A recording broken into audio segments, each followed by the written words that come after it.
Support for today's podcast comes from CauseBox. I just discovered CauseBox, which is a beautiful quarterly subscription box curated by women for women that is filled with all sorts of amazing products and brands that are ethical, sustainable, and have a positive mission to give back and make the world better. Each CauseBox is limited edition and comes with 6 to 8 full-size products, including everything from skincare and jewelry to homewares and accessories. Each of the last boxes sold out in only a matter of days. I got my own sample box a few weeks ago, and a few of my favorite things from it are a very sturdy but fashionable duffel bag, a beautiful pink vegan leather portfolio for me to keep my notes and stuff together, a handy bento box that's great for packing lunch and snacks, and a jade roller, which is something I've been itching to try for a long time. Needless to say, I'm a fan of the box. Each cause box also comes with an exclusive magazine that tells the story and mission behind each product in the box. The cause box ships for free and is in beautiful packaging, making it a very nice surprise for the special people in your life or for yourself. And of course, I have an exclusive discount just for y'all. Go to causebox.com, that's causebox.com/therapy for black girls, and use the code therapy for black girls, no spaces, to get your first box for 30% off. As in, you can get your first box worth over $250 for less than $39. Grab your box today, and then let me know which product you love the most.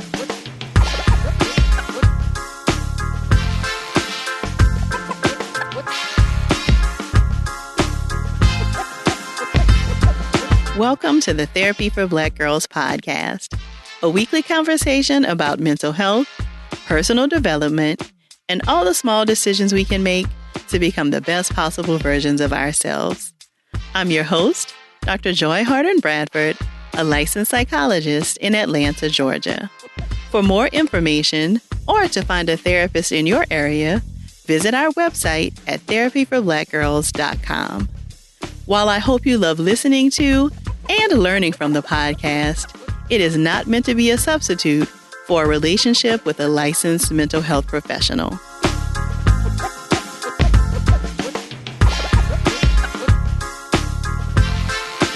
Hey y'all, thanks so much for joining me for session 150 of the Therapy for Black Girls podcast. As many people are now beginning to work with their therapists virtually, or might be looking to work with a therapist for the first time and will be meeting with them virtually, I thought it'd be a great time to rewind and share this interview I did with Melissa Douglas again, as she has been providing virtual services in her St. Louis practice for the past couple of years. Melissa is the owner of Goal Driven Counseling, a private telemental health counseling practice where she supports teens and millennials through challenging educational, career, and life transitions through secure video conferencing. She's a native of Chicago, Illinois, but has called St. Louis, Missouri home for almost a decade. She's a proud Triton who received a Bachelor's of Social Work degree, Master of Social Work degree, and also a certificate in nonprofit management and leadership from the University of Missouri, St. Louis. She's a licensed clinical social worker and a distance credentialed counselor who has diverse volunteer and work experience with youth and juvenile detention, community-based, and educational settings. Melissa and I discussed some of the differences between traditional and virtual therapy, how you can decide if it's right for you, how to find a virtual therapist, and she shared all of her favorite apps for mental wellness. If you hear something that resonates with you while listening, please share it with us on social media using the hashtag TBGInSession. Here's our conversation. Thank you so much for joining us today, Melissa. Thank you for having me, Dr. Joy. I'm very happy you were able to join us today because I know there have been a lot of questions about people looking for virtual therapy, or if they live like in a town that's further from a big city and there are not like a lot of therapists there. People are wanting to know, do therapists offer virtual options? So I know that you have a completely online practice at this point, correct? Yes. So you are the perfect person to talk with us about some of these concerns. So first, can you tell us a little bit about what virtual therapy is and how it might be different from traditional therapy? Yes, so it's very basic. And so we're going to talk about just basically telemental health and virtual therapy because there's a whole other section of just telemedicine that covers a lot of different professionals. But telemental health is really when the clinician and the client are in different physical locations using technology to communicate, pretty much. And so it's referred to as e-therapy, virtual therapy, online therapy, and distance counseling. And what I tell my clients is during our virtual counseling or virtual therapy sessions, we can do almost everything other than I can't hand you a tissue if you start to cry during that time. And I can't be a physical support in a crisis. But because I use all video and an actual platform designed for telehealth, it helps me to have the same relationship and rapport to be developed and resources to be used because I can share my screen with people so we can work through resources and things together and actually see worksheets and stuff like that. I can have more than one person in a session with me. So couples counseling or family counseling can be just the same as traditional therapy. But when you talk about telemental health, there are other options other than video. So you have phone counseling as well as asynchronous methods such as email and text-based counseling. And so all that means is that you and the therapist are not live communicating. So you may send a message and you have to wait until the counseling therapist can respond to that, and then you go back and forth that way. And so with those methods, there has to be a comfort with communicating feelings and thoughts in a written format. But the largest difference is that the responsibility of ensuring privacy of the session is a little bit more shifted to the client because they're in their own space. But I always share that telemental health isn't better or superior methods to traditional counseling. It's really all about appropriateness and preference. So it sounds like it is very similar to coming into the office for therapy, except that you might be in your home, like in pajama bottoms. Absolutely. So what kind of feedback have you gotten from your clients, Melissa, about whether they, like it better or worse than traditional therapy? Like, what kind of feedback have you gotten? Yeah. And so again, like I said, it's all about preference, but I receive a lot of great feedback from my clients because I use the video base. We really are able to establish the same relationship and rapport because we can still see and feel each other's personality. We can hear the tonality and we can see affect from each other.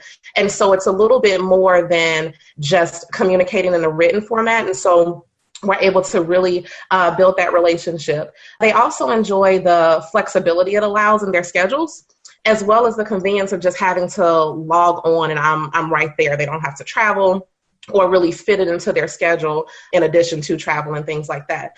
But I always share with people who are a little bit unsure about telehealth because, honestly, it's still a fairly new thing. It's been around for about 30 years when we talk about the telemedicine space. But for telemental health, I think it's gaining more traction in the last 10 years and more visibility.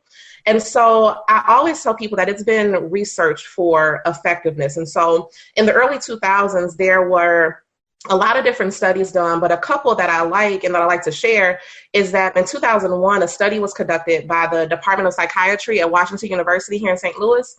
Mm-hmm. And it showed that patients quickly adapt and establish rapport because the basics of relationship building is there with telehealth. And then there was another study done in 2005 by a psychologist from Northwestern University who conducted trials that showed that clients living with depression tended to stay in counseling longer and saw a larger reduction in symptoms by participating in phone counseling.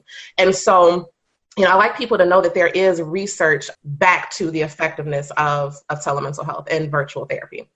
Yeah, and I'm glad you brought that up, right? Because that is, I think, another benefit of virtual therapy is, sometimes one of the more significant symptoms of depression is not wanting to move and not wanting to leave your house. So if you can talk with your therapist via, your laptop or your tablet, then you can still participate in treatment and, maybe receive some benefits from the treatment that you wouldn't have if you, stayed home. Yeah, absolutely. As well as the social anxieties as well. And we know that that's the largest mental health illness in the world. And so, or at least we'll say in the US. And so that's also a great benefit as well. And I think it is important for us to mention that this is not jumping on FaceTime with your therapist, right? So it's not like your therapist will just FaceTime call you and you just answer. These are very, or at least your therapist should be using HIPAA compliant software and platforms that will increase the security of the session, correct? Absolutely, yes. Yeah, so there are precautions that your therapist should be taking, but like you mentioned, like if you decide to have your session and your partner is like right next to you, then you are compromising your own confidentiality, but your therapist is taking the precautions they need to make sure the session is safe. Yes, absolutely. Got you. Okay. So what kinds of considerations should somebody consider if they're thinking about virtual therapy? Like what kinds of things might they want to think about?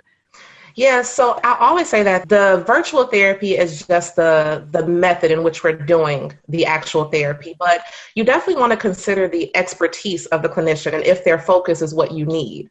And so you want to make sure that the actual option is not the main thing, that the person, if you're experiencing depression or anxiety, that actual clinician that's offering the virtual therapy specializes in those things.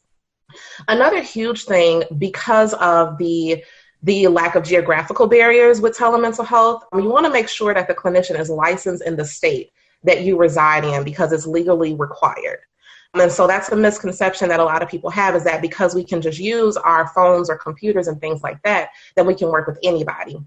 And that's not true. Also, I tell people to do a real self-assessment and consider if they would be comfortable seeing someone from a distance.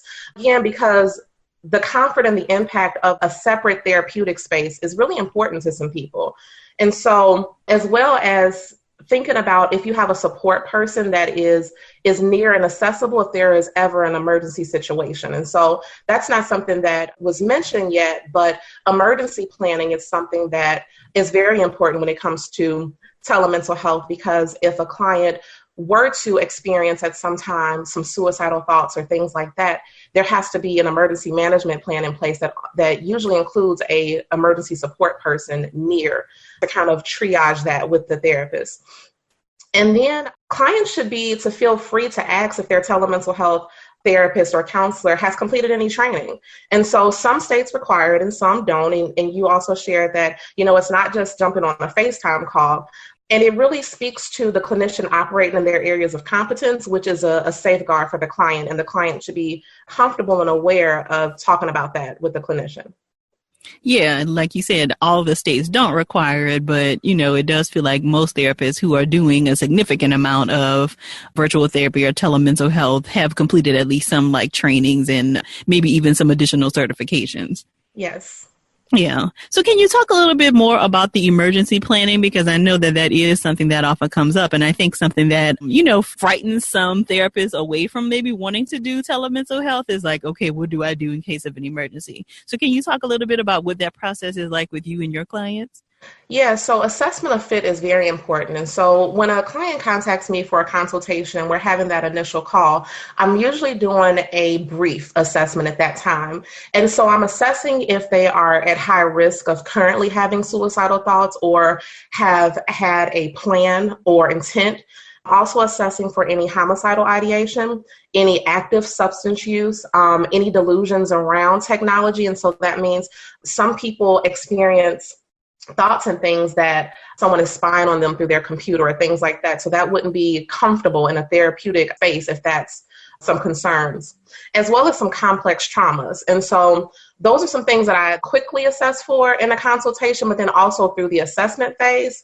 And so with the emergency planning, I share with clients that if any safety issue were to come up, and we'll just speak about the suicidal thoughts and things like that, if that was to ever be a concern, then I definitely openly share with them that is my ethical responsibility to call the police to do a wellness check and things like that. But I also want it to be a little bit more comfortable for them too. And so we talk about any support people that they have in their life that has quick access to them. And so if it is a spouse or if it is a parent, that they would give me permission to disclose and contact them and say that I am their therapist and they are having a very hard time right now. And if they could check on them, I remain on the phone or in a session with my client during that time, but then I also triage with the support person as well. Okay. So it is very similar to what you would do if you were meeting with the person in your office. Absolutely, but unfortunately, they have the ability to hang up and disconnect from you. Right. Things that they can But, they have the options to leave your office too. Like I've had clients that leave, like just abruptly end the session if, things are not going the way they want or something. So, so there's still that option even in real life. That's true. That's absolutely true. Yeah. So, Melissa, does insurance pay for virtual therapy? Yes, there are many insurance companies that pay for virtual therapy and usually equivalent to the cost traditional, but it varies state to state, and it also varies between insurance companies as well. And so I always tell people that the best thing to do is to contact their insurer to ask about the details of their specific plan. Okay. And so if that is something that is going to be like a priority, like if using your insurance is a priority, then checking with your insurance company probably is the first place you want to start. Yes, absolutely. And are there other places that people could go to find therapists who offer virtual therapy? Like, is there a directory that lists people? Like, where would you go to find a therapist who practices virtual therapy? There are many directories. One, Therapy for Black Girls, many of the clinicians specify if they offer virtual counseling. Also on psychologytoday.com, that's something that people specify. There are specific directories as well that are coming out that are a little bit newer for clinicians that provide virtual therapy. I'm not a part of any of those. But then you also have the Open Path Collective when you have people that need discounted options. You can also ask your primary care physician as well as contacting insurance companies as well. But I think when you're looking for a therapist who only provides virtual therapy, or that's the main route that you want, there are also just a lot of companies that are becoming larger that provides that as a basis. So I think right now, just traditional therapists, like they are specifying if they offer teletherapy in addition, but then you have some of those bigger companies as well, that's their main focus online. Okay, so we're definitely going to talk about that. I'm guessing you're referring to like Talkspace and BetterHelp and 7 Cups of Tea, like those kinds of companies. Mm-hmm. Okay. So before we get there, though, I do want to kind of talk a little bit about like pricing in terms of virtual therapy, because I think that for some people, there could be the idea that, oh, it's virtual, so it's likely not going to be the same price as coming into your traditional office. And so what are your thoughts about that? Teletherapy and virtual therapy is just a method in which you're participating in therapy, but you are still, what you're paying for is the expertise and the skill and the time with your therapist. And so those counseling sessions, and I'll speak for myself, are still an hour session. And so I am sectioning off an hour of my time, or dedicating an hour of my time to my client for their session. And so telehealth is going to be about the same. Mm-hmm. As traditional therapy. As we see with many different therapists, like we have different fees as well. And right. Some you can find a little bit more of a lower rate, and some may be higher. It's not necessarily going to be lower because you're still paying for the time and the skill of that clinician.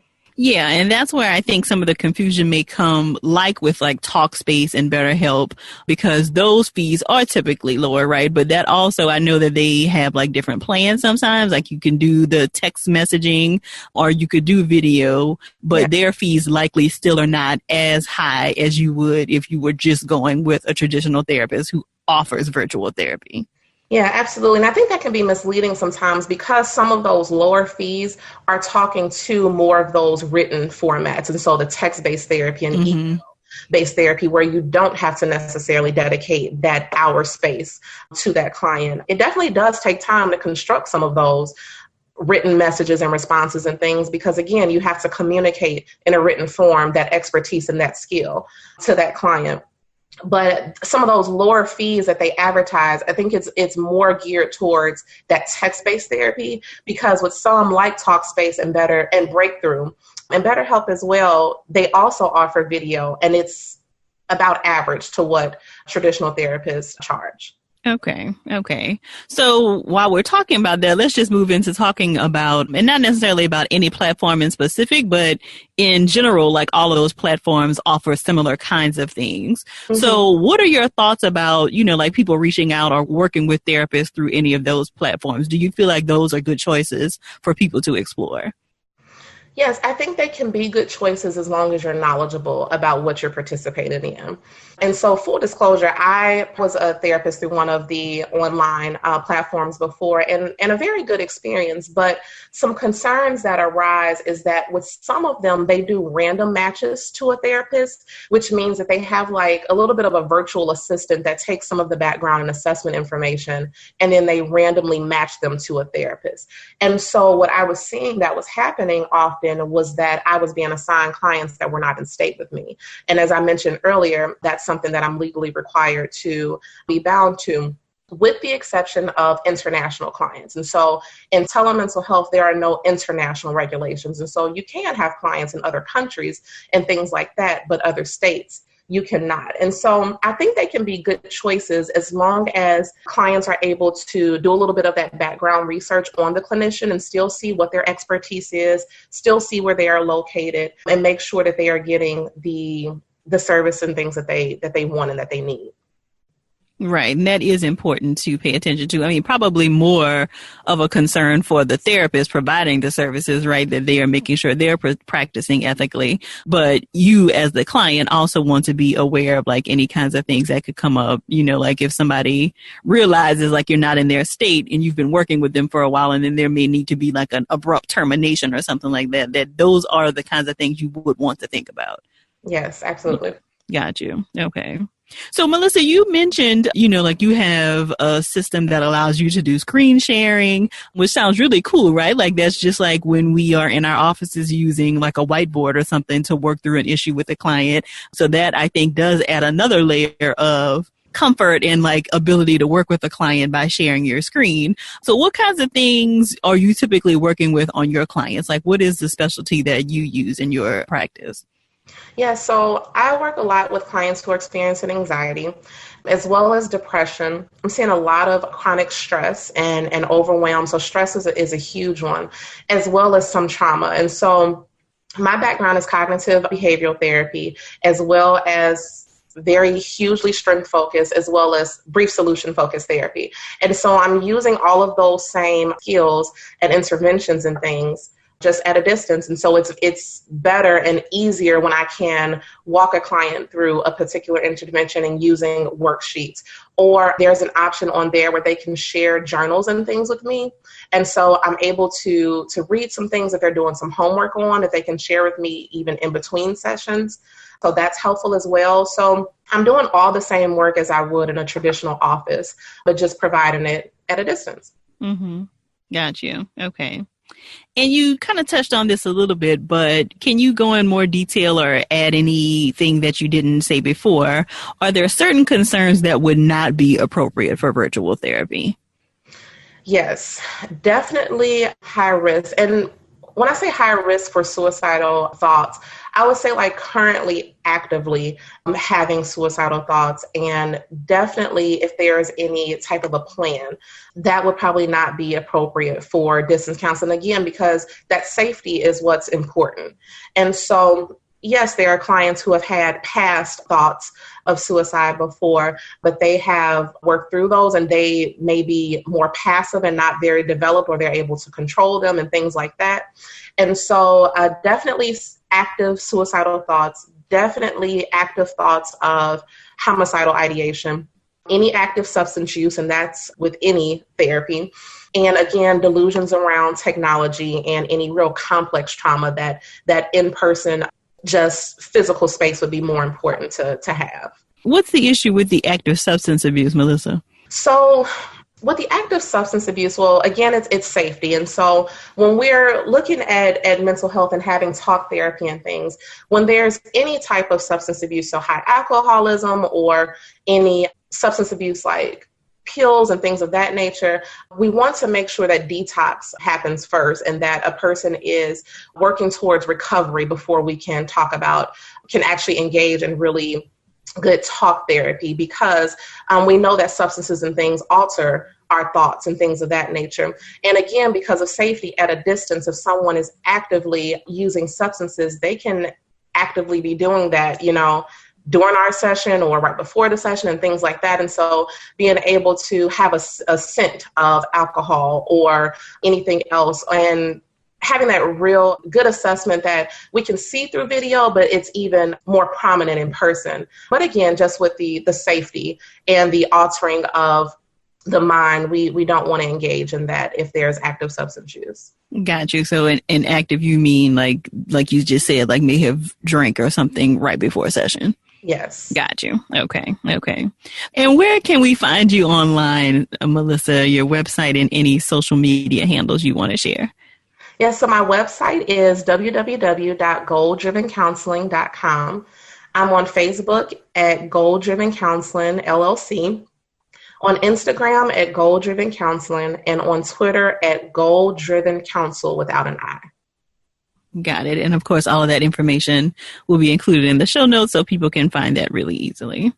So you mentioned too, Melissa, the 2 studies, but I wondered if you had any other resources that you really enjoyed, whether about like telemental health or like your populations that you really enjoy working with, like the adulting and the major transitions. Any like books or podcasts or things that you'd suggest for people wanting to read more about that? Well, I focus a lot on using just what's at our fingertips. And so a lot of the resources that I share, I use a lot of excerpts and things from different articles and books and things like that. But I also like to use apps really, really largely because we have a lot of them that, are on our phones and things that are free that are very, very helpful, that helps when we're trying to work through interventions and things with our therapists or just in our everyday life. And so I have a top 5. Okay. And the first, I just completely contradicted myself because the first is actually not an app, but it goes into the space of just the using technology more fully. And so one, I suggest a lot of journaling with my clients just to sit down, be mindful and work through some things. And some of them, they're like, if they're college students or professionals, they're like, oh my gosh, like I do not want to write another thing, even if it is about my feelings. And so one thing that I suggest is audio journaling. And so what I tell them is we can go through the same processes and things as a journal and really venting about and working through our feelings and our thoughts and our emotions, but we can do it through audio. And so I share with them to turn their phone on like they're going to record a video and then just to sit it down so it only picks up audio and they're not worried about looking at themselves and what it looks like. And so I instruct them to go through the journaling process, but just talking it out loud. And so it takes that pressure off having to write, but then they can still process through things and then hear it back to themselves. And so that's one. But one actual app is called the Moment app, and that can track our cell phone usage.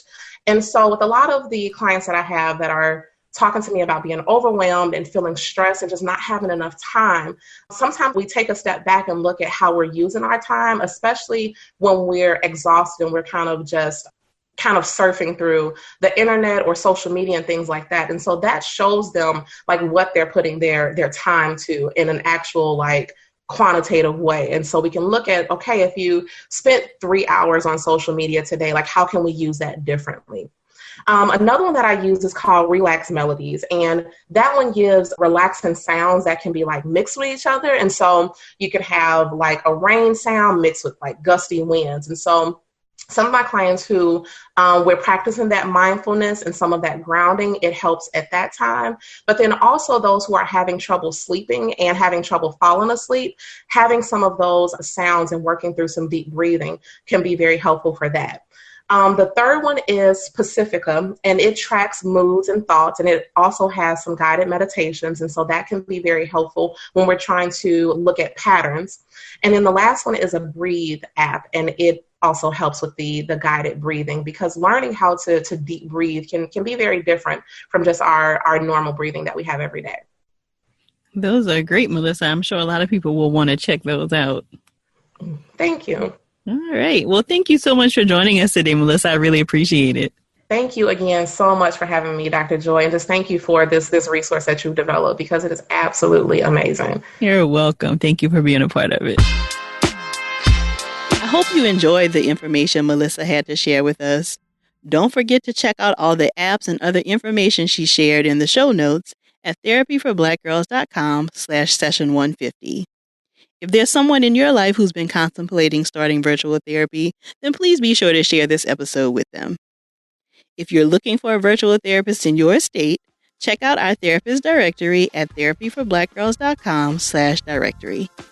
And if you want to continue digging into this topic and meet some other sisters in your area, come on over and join us in the Yellow Couch Collective, where we take a deeper dive into the topics from the podcast and just about everything else. You can join us at therapyforblackgirls.com/YCC. Don't forget to show our sponsor some love by grabbing your Cause Box for 30% off by going to causebox.com/therapyforblackgirls and entering the code therapyforblackgirls. Thank y'all so much for joining me again this week. I look forward to continuing this conversation with you all real soon. Take good care.